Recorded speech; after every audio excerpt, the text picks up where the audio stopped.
Hey everybody, Okay. welcome to the MMA Heat podcast. I'm Karyn Bryant. What's up, everyone? Alan Jouban here.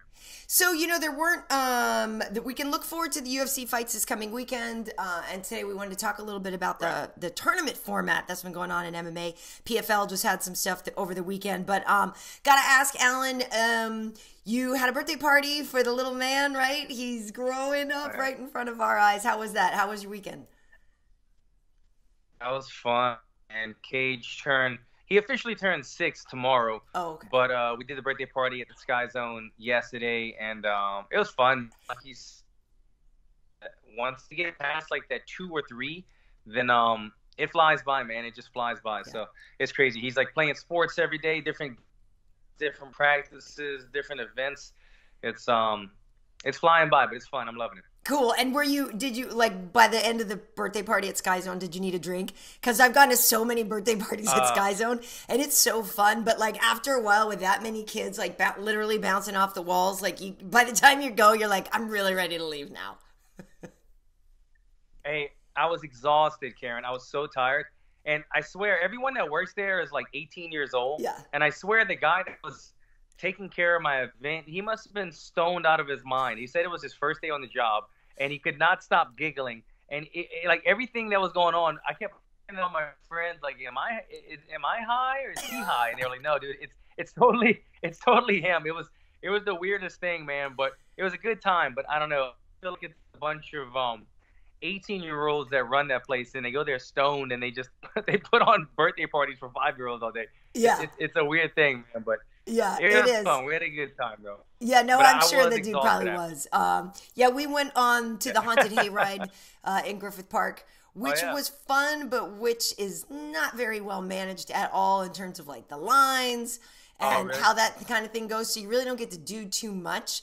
But it was a fun little like family event, and do the haunted hayride. People come out and they like jump out at you and try to scare you and stuff like that. I mean, it was cute. But if anybody's in the LA area and they're going, go early and get in line for the thing you really want, like first, because the lines can get kind of long. So that's how it goes. Where was that one at? It's in Griffith Park. Yeah. Oh, okay, yeah. Yeah. Is that the little train ride thing? Well, no, that's different. This is literally like a hayride with a tractor pulls you in the thing, and you're in there with a bunch of people in the hay. But that Gotcha. is the same in Griffith Park at Christmas time. They do the Christmas Village, Santa's Village. That one's on the train. This one isn't on the train, but they set up some stuff. I mean, it's funny, and people are walking around. I put some pictures on my Instagram, and Wade had some video of it and stuff. I mean, it was fun, getting into the Halloween spirit. But before that, I actually had a tennis match during the day. My coach called me like Friday night because I wasn't supposed to be in the lineup. And he called me Friday night. He's like, can you play? And I was like, yes, I'm ready, even though I'd only been in practice like once in the last month because I've been on the road. But we still won, Alan. So, no big whoop. You're loving it, man. You were loving this tennis competition, Karyn. I think this is healthy for you too, because I think the viewers probably agree with me. You got a bit of a competitive spirit, Karyn Bryant. You got a bit of a competitive spirit. So this is healthy for you. This is healthy for you to get this aggression out. Yeah, it is. No, I say aggression, but I'm very this competition competitive out. to the point of it being a problem sometimes. But whatever. Yeah. But yeah, no, it was fun. We Yeah. beat him 6-2, 6-2 in 2 sets. It was good. So it was fun. It was Nice. fun. But yeah, in terms of the fight action that went on, I mentioned the PFL, and I saw some of that before I went out to the hayride. And Yeah. I saw my old buddy Jake. Jake Shields was fighting in there, and I was like, oh yeah, let me just watch Jake before we get out of here. And that didn't last that long for Jake. Didn't go his way, but more than just the fights, because this tournament's been going on a while, and to be honest, I've seen bits and pieces here, and I've seen some entertaining fights. I know Chris Wade last weekend was pretty pissed off about not getting the win there. So I know there's been some interesting storylines that have come out of it. But really, I was just kind of curious, since you are the fighter, Alan, what you even think of a tournament? Would you do it? PFL now on New Year's Eve, they're going to have a show inside the Hulu Theater at Madison Square Garden. They're going to have 6 weight classes. 6 people are going to win $1 million. But in this tournament format, sometimes you would fight a couple times a night and this whole thing. So I'm just curious, like, what your whole take on that is. Yeah. Okay. So when the World Series of Fighting transitioned to the PFL, I got wind of it right away because a good buddy of mine, James, They hired him on as kind of like a matchmaker, kind of a scout to bring in new guys. So I was helping him with that, trying to bring him some new guys, because the problem that they have in the PFL is 90% of the roster are names that end of Kumedov, yeah, totally, or some name you've ever heard. So you get what I'm saying? 90% of the roster is like Russian fighters or Brazilian fighters, and nothing against them. But if the market is here in America, American fans would like to root for guys that either they've heard of or that have some type of similarity to them. Yes. So they were trying to bring in some American guys, or some guys that with a little more recognizable faces and names, and they've done that partly.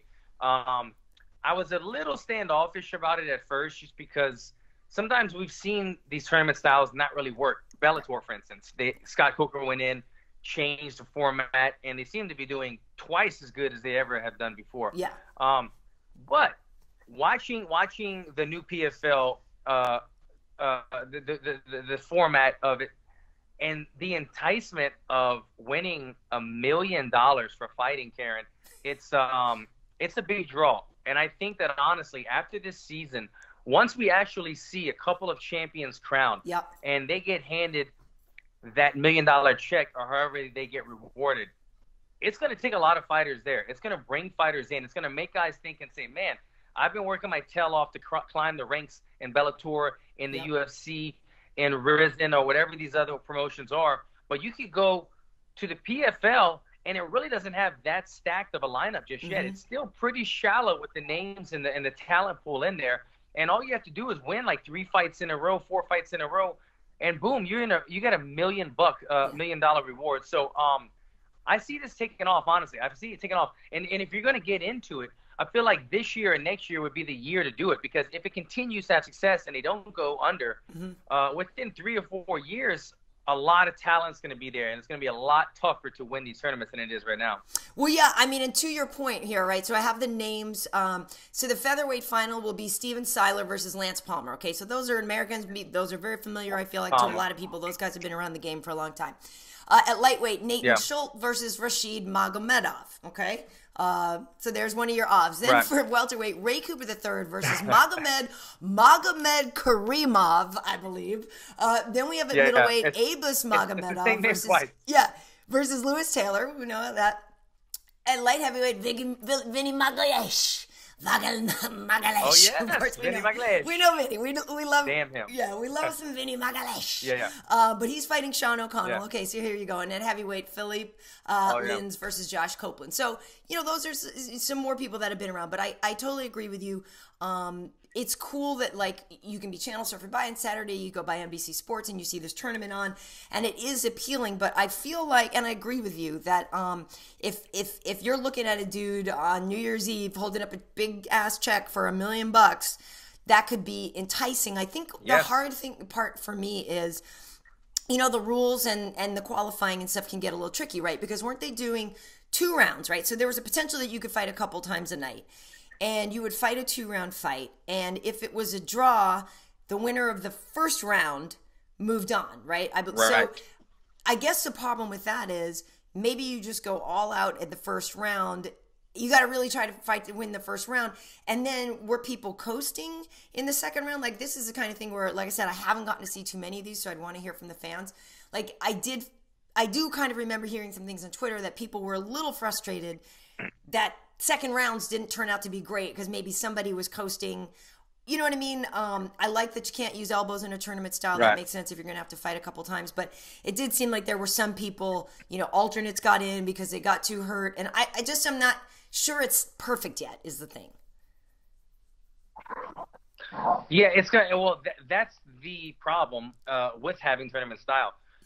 There's a lot of people that get injured, and so you have to bring in the alternates. And it's a little bit funny when if A and B fight and A makes it on, but then he's injured, then the guy who lost, B, then comes in his place. So that's always a little weird, and that has already happened in a tournament. And then they have the alternates as well. If A and B cannot go on, the alternate steps in. And that has happened as well, where some guys have just come into the tournament. What's his name? The truck, the guy that won the Eddie Gordon, the Ultimate Fighter at 185. Yeah, Eddie Gordon. He came in as an alternate.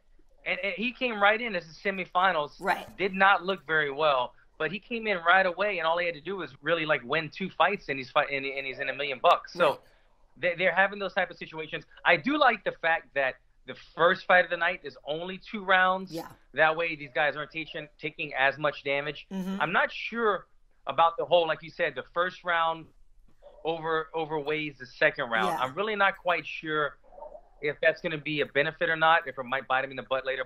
But that's always been the problem, Karyn. Yeah. With tournaments, it gets a little bit tricky when you're having to keep guys healthy and fight multiple times in a night. And as enticing it as this is for fighters, I don't know how as enticing it is for me, because guys like me that are strikers, that kick a lot, throw a lot of elbows, you take my elbows away, and me, after every fight, I'm limping. I can barely put my shoes on because my ankles are swollen from kicking. So these type of rules really favor the wrestlers, really favor the boxers. That guy Cooper, I think his name's Cooper, the guy that took out Jake Shields, that was the second time that he had knocked out Jake Shields. He knocked him out 2 fights in a row. Yeah. And or 2 times in a couple of fights. And he's a guy that's, looking very well because he just throws heavy punches. He gets in there. So it's intriguing. I did a little bit of Facebook Live commentary on it over the weekend. The audio wasn't very good, so it kind of messed things up. Yeah. But I got to see a little bit about the tournament, and it did intrigue me a lot, and it did make me think I'd like to see what guys next year want to jump in the tournament after seeing it. Yeah, because, we know for Bellator, obviously their heavyweight tournament has a bunch of light heavyweights and middleweights in it that are doing really, I mean, the fights have actually, some of them have turned out to be pretty entertaining. And in the end, we're going to get Bader versus Fader, and it is actually a kind of a cool fight. Bader versus Fader. I mean, it's just fun to say. And so I've enjoyed, some of those fights. And yes, it was problematic that actual heavyweights like Czech Congo weren't in it, and you have, middleweights coming up.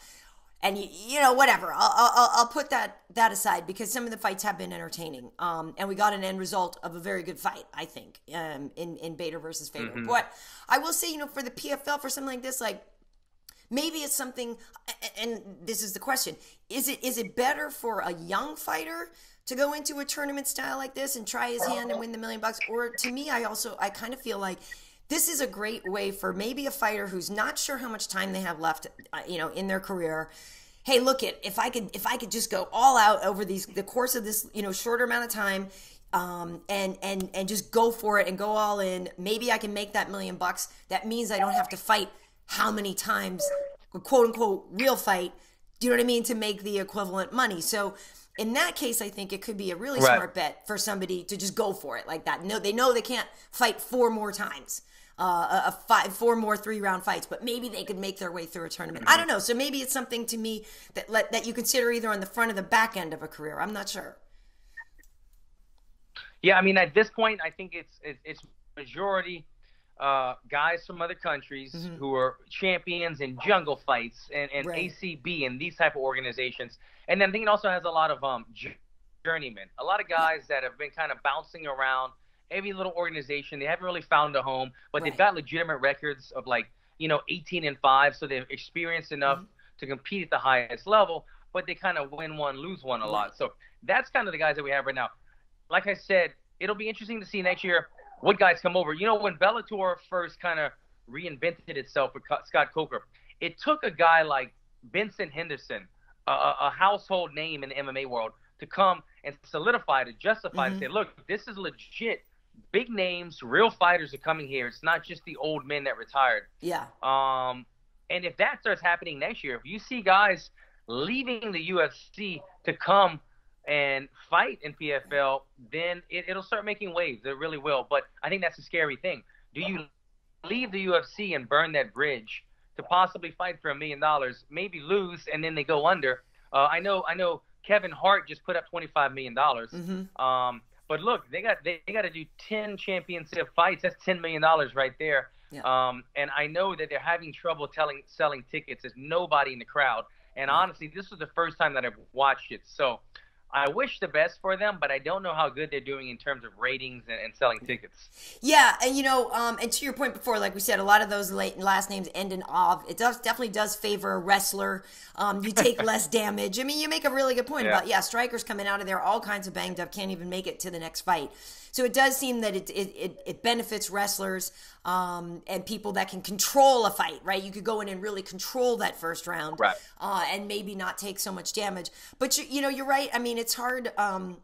It's hard to know how solvent a company is. Ray Sefo is a great guy. Obviously, he was doing World Series of Fighting before. He was a professional fighter himself. So I feel like, I would imagine from a fighter's point of view, Ray is probably very easy to talk to because he understands what a fighter goes through, having been one himself. Yeah. But you're right. You look around, the crowd is a little thin. It's hard because sometimes they're just on when there's like something else really major going on also. You never know, right? But I feel better about... Well, actually, now I'm saying this out loud. I'm not sure. What do you feel better about, the future of a tournament style or the future of bare knuckle boxing? Because to be honest with you, the bare knuckle boxing thing, I can't quite get behind. Again, I'm all for fighters having more options and more ways to get paid for what they do. That one kind of freaks me out a little bit. I don't like the idea of broken hands and broken faces that come with bare knuckle. And I feel like that's going to have still a lot harder time gaining traction. And for now, they can only do it in Wyoming, I believe, right? So I feel like the bare knuckle boxing thing is going to be a real huge uphill climb. But maybe it won't. Maybe it'll be so pure and old school that it'll kick off. I don't know. That's the one thing I'm not 100% down with. Yeah, no, I enjoy to watch the bare knuckle boxing, but I don't see this lasting long, Karyn. It came on the scene, and they had some really good shows. The first 1 and 2 shows had some wars, and my dog is going crazy. He's over here. Sorry, guys. Bodie, would you shut up and try to do this podcast, please? The bare knuckle boxing had some really good shows, and so it did gain a lot of traction. But all in all, like you said, I couldn't put my money behind it because it's too much not a sport. And in America, we need things to be sports. We need to be regulated. We need to have gloves and all those type of things. It's taking the sport back to like the cockfighting days of the original UFC. It's fun. It's got a mystique about it because of the danger. But I think it's just like a quick fix. I think it's like a quick thing. It's gaining traction early, but I don't see it sticking around for long. I would put more money into the PFL tournament style then I definitely would the bare knuckle. But I'm not taking a shot at bare knuckle. It's fun to watch. I just can't see the longevity of that sport for much longer. Yeah, and it's interesting to me because, again, people that are in the bare knuckle boxing, a lot of the people that have been in it are names that we've known forever. Joey Beltran was doing it. Kendall Grove. Exactly. I mean, you guys that have been around forever. And so, again, more than happy for people to have opportunities to make money. But, we know, I mean, how many times have you broken your hand? You broke your hand in gloves. I mean, I know boxers can break their hands, and there were sometimes wearing 10-ounce gloves. So the idea that you're taped up to here and then these are out, it seems so vulnerable. And also, not for nothing, but your faces are going to get, just smashed. I don't know if the reward is worth the risk in that case. I just don't know. Yeah, and I heard some of the guys at the end of it say, some of you guys think you're fighters, but this is like what real fighters are. And I get that. They've got that grit inside of them, and so they want to kind of release those emotions of how they're feeling. But, I'm a real fighter, and a lot of the real guys in the UFC are real fighters, and we were born fighters. Yep. But we also have a little bit of a business mind as well, where we think, you know what? I want to do this as long as I can and make money and entertain the crowds and provide for my family. But I also don't want to have brain damage. I want to be functional the rest of my life. And I hate to say it, I'm not taking a jab at any of these guys because I enjoy a lot of these fighters and I enjoy watching their fights. Yeah. But if you're thinking about having a long-term career in bare knuckle boxing, you're going to take so much damage to your hands and your face and trauma to your head that it's just not going to be a pretty ending at the end. And I hope they're paying these guys well. Like you said, I'm all for fighters finding ways to make money, but they can't be paying them that well. They doesn't have a huge following. They don't have a network deal as far as I know. I think they're only like it's like a pay-per-view type Right. thing, probably like a $12 thing. So that's what convinces me. If you don't have a network behind you and you're only trying to do pay-per-view buys now and then, eventually the opening steam is going to wear off and the money's going to get lower. So I think guys are just trying to find a new way to make money. But I don't see it lasting too long, unfortunately. Yeah, I think the pay-per-view would cost a little more than $12, but I don't think you can get anything for $12 Oh, is anymore. it? But I mean, gee, a six-pack costs $12, so I don't even know. But yeah, doesn't it? I don't know. But yeah, it's cool, and I feel like a lot of this stuff in the end is growth for the whole industry. And you never know, like seeing bare knuckle boxing, like if there's still people that think that the UFC and Bellator and MMA in general is too violent, maybe having something more violent by comparison in in bare knuckle boxing will all of a sudden make more regulated MMA look like safer and more mainstream. I mean, you never know. You know what I mean? It might help push MMA to the center a little bit more when people thought it was too much on the sidelines. Do you know what I'm saying? Yeah, and also I feel like we've seen it before. Didn't they have was it called bare knuckle boxing or some other type of boxing where they had gloves but they were supposed to be like open right here or something? Do you remember that? Yeah, exactly. And now the way they do it, they tape like right up to the knuckles, I guess. And so these are all exposed. But I feel like they had. I feel like they had some other type of boxing where they wore gloves, but it was exposed right here. I don't know. And then we've had the karate things. Now they have some new karate one going around right now. I've seen some type of kumite type thing, and the one that Chuck Norris used to do.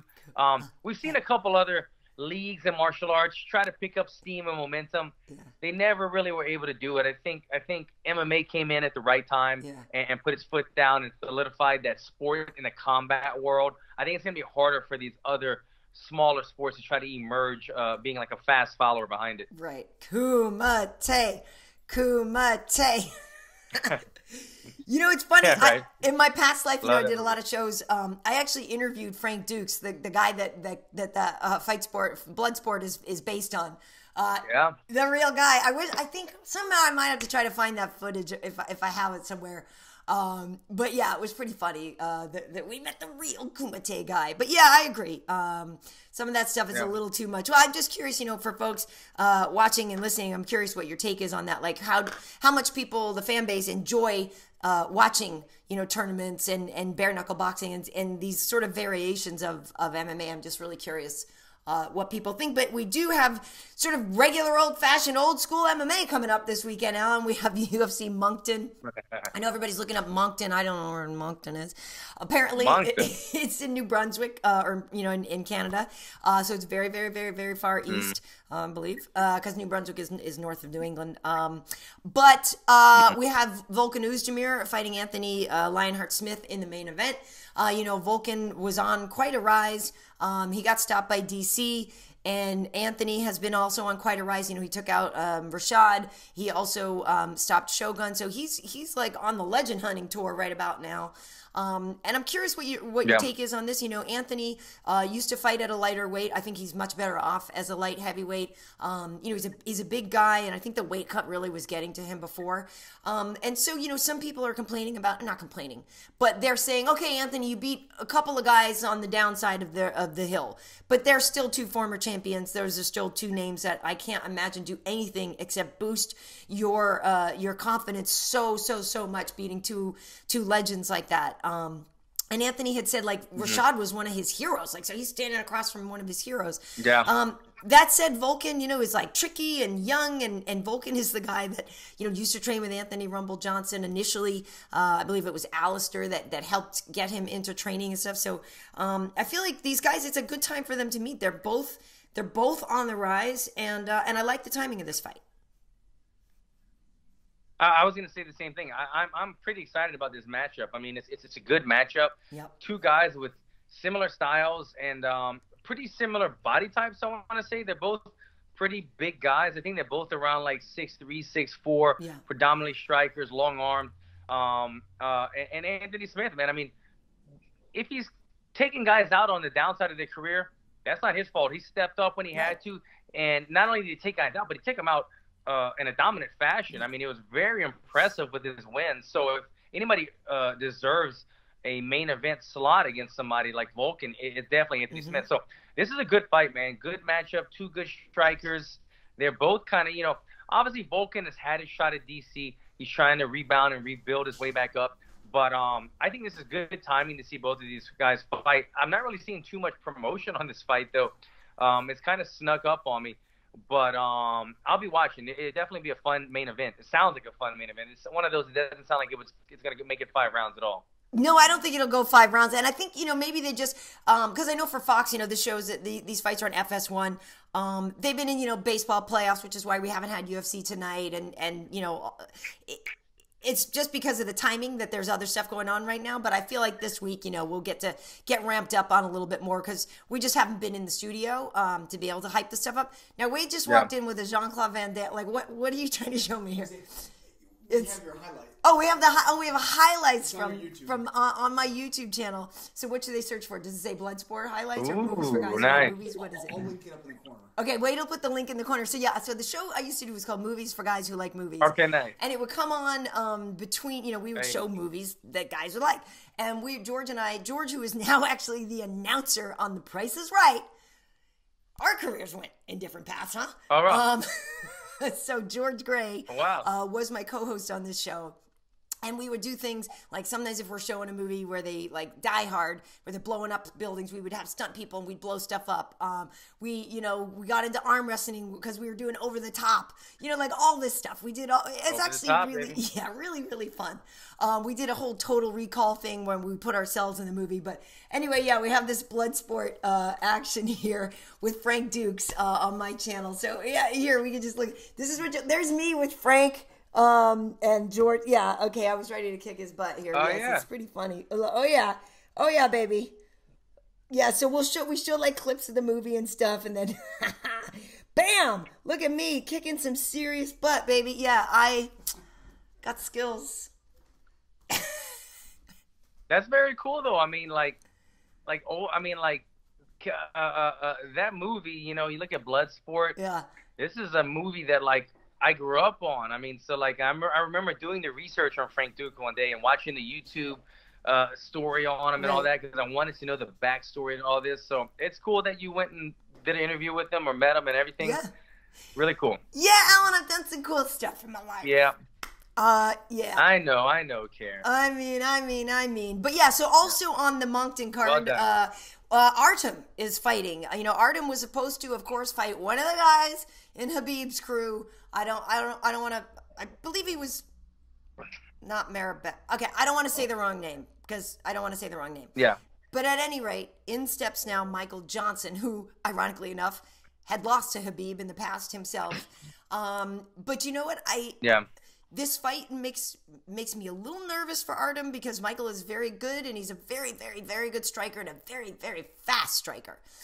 But I also like this fight a lot for Artem because I don't think Michael's going to want to take him down. Michael's a stand-up fighter. Michael, I think he can wrestle. I think, he can have decent takedown defense. And when he needs to blast and take somebody down, he can. But hopefully, I'm hoping that they both just kind of want to make this a stand-up fight because that's what we want to see. Yeah, and I feel like the timing is right, coming off of the crazy incident and all that stuff. We have the good guy fight coming up with DC and the Beast. I feel like this is the little bit of the bad boy fight that maybe fans secretly want to see. Yeah. And I don't know, something about Artem. He's got the funniest memes online, Karyn. And I really like him. They call him the GOAT. Yeah. There's these pictures with him and all these women. There's this one that says something about the GOAT. Only I forget how many men have stepped into the ring and tried to defeat him, and only 15 have succeeded or something like that. So you know what I'm saying? He doesn't have a great record, but he's a very tough guy. Yeah. I mean, not only is he a tough guy, he's obviously been Conor's main sparring partner throughout his whole career. So you know that he's got a good chin, and you know that he's seen the best, the fastest, the hardest punches his entire career. So not much probably scares him or intimidates him going into the fights. Yeah. But he's a guy that he can't get on a winning streak, really. He doesn't win that many fights, but he's very entertaining. And it's kind of fun to root for him. I kind of secretly like him because of all the fun social media stuff that happens. But I'm in agreement with you. Michael Johnson, he's very good. When he's on, he's really on. When he's off, we see that sporadically. But when he's on, he's a really fast fighter, got very long arms. He will pop the jab, and I could see him jabbing Artem from the outside, not allowing Artem to come inside and do any type of damage against him.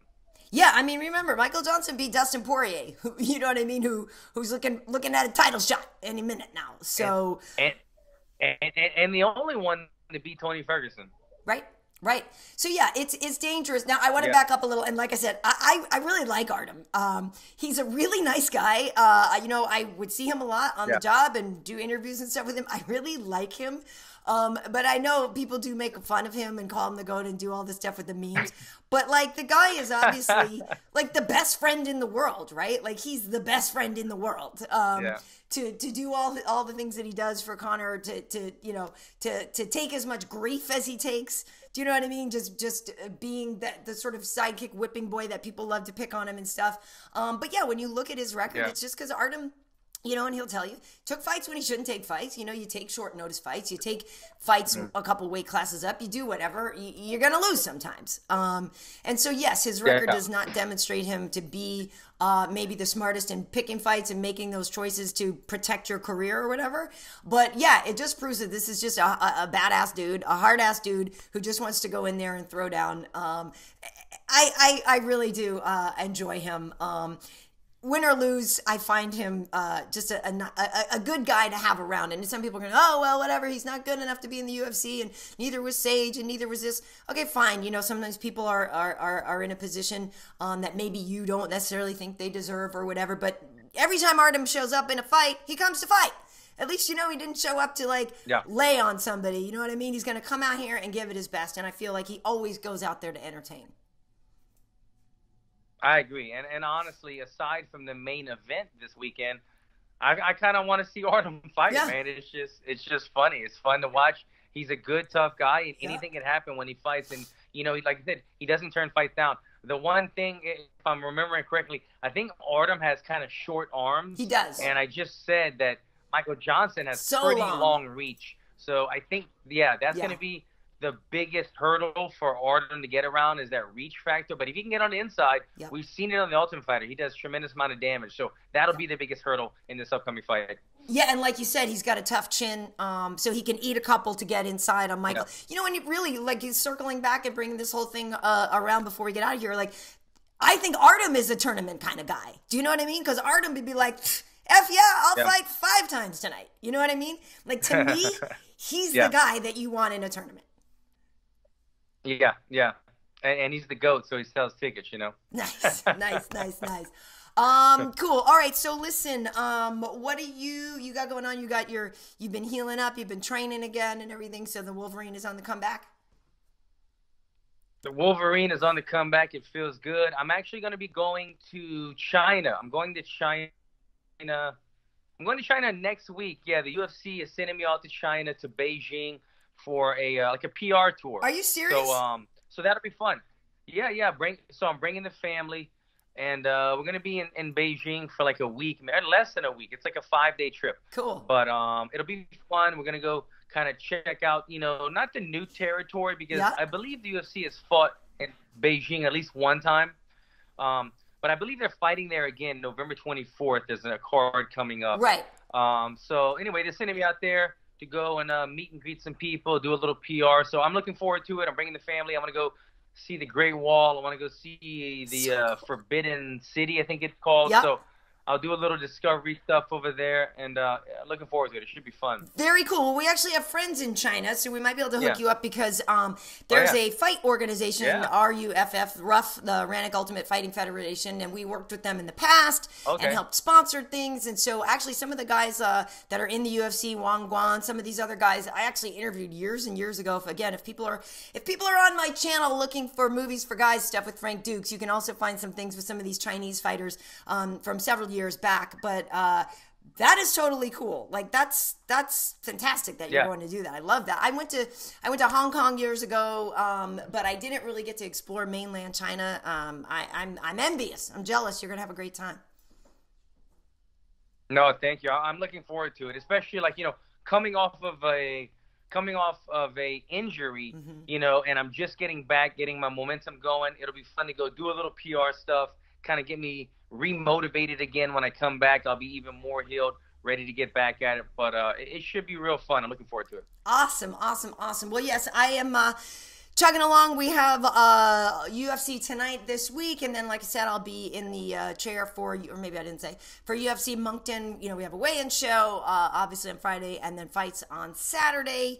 And so that's what we have to look forward to. And, a lot of people write me and they're like, oh, KB, like what's happening next year and stuff like that. And I know I got to actually talk to John because it looked like Anik just re-upped and everything like that. So so when people are like, oh, I'm going to miss you, doing the stuff. So like, you don't have to necessarily worry about missing me. Let's just say that. We'll just leave that here. We'll leave that there. And we're maybe making some plans for some things in January. So this will be cool. There's still lots to work out, but anyway, it's kind of sucks because I literally look at my calendar and I'm like, I know, how many shows I have left at Fox and stuff like that.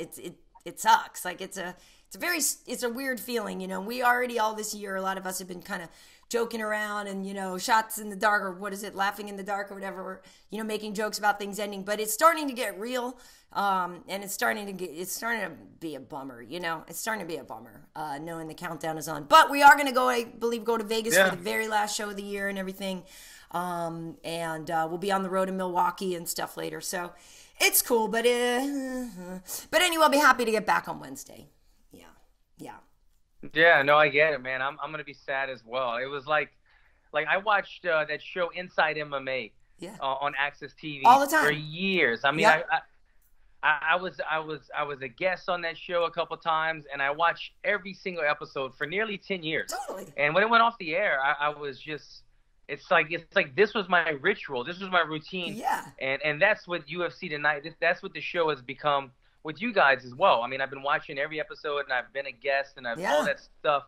I've had the opportunity to go and sit at the panel with you guys, and so it'll be a big change going to ESPN, and then I guess you were hinting that maybe some good news is to follow, and I hope so. But yeah, it'll be a little bit sad counting the days down when UFC is no longer a part of Fox. Yeah, absolutely. All right. Well, until then, you can follow the fight adventures in my tennis career on Instagram. I'm KB Heat, on YouTube, Karyn Bryant, everywhere else, Karyn Bryant. We also have MMA Heat channels everywhere. And so look for that. Where can they find you, Alan? Yeah, at Alan Jouban across all social media, guys. And YouTube, check out my YouTube channel. I got some more videos getting posted pretty soon. Cool. Awesome. All right, Alan. Well, so when do you leave for China then? I believe the departure is on the 30th. So I have a little more time, about a week. Okay. I think I'm there from the October 30th till November 4th. And I think we're just hitting up Beijing. Initially, they had us doing like Beijing and Shanghai and then even Korea. But I think all that got scratched. And we're just doing Beijing. So I haven't got my itinerary yet, but like I said, I'm bringing the family. We're staying at a nice hotel, so you can't be mad at that. No. And it's gonna be good. Nice. Now, are you gonna take Cage out to go trick or treating an earlier night? Because the dude's gonna miss Halloween. Right. So he's missing Halloween. So I told him that we're gonna like set something up in the hotel. Like I don't know, maybe have him knocking on some hotel room doors or something. We gotta figure it out, but. We'll make do. Yeah, nice. What you bring a bag of candy onto the plane and then just give it out to people to give to Cage walking down the aisle, trick-or-treating down the plane. Oh, that's a good idea, Karyn. That would be fun. Like, just go to the bathroom and hand everybody one candy. Yeah. And go seat to seat. Doing it. Yeah. I'm doing it. I might have to film it. That'd be cute. That'd be really cute. Awesome. Yeah. Well, I hope you have a great time. And folks, thanks for checking out our show. You can find all of the audio versions on MMA.audio, and all of them video are on YouTube here. So thanks, and see you next time. Take care, guys.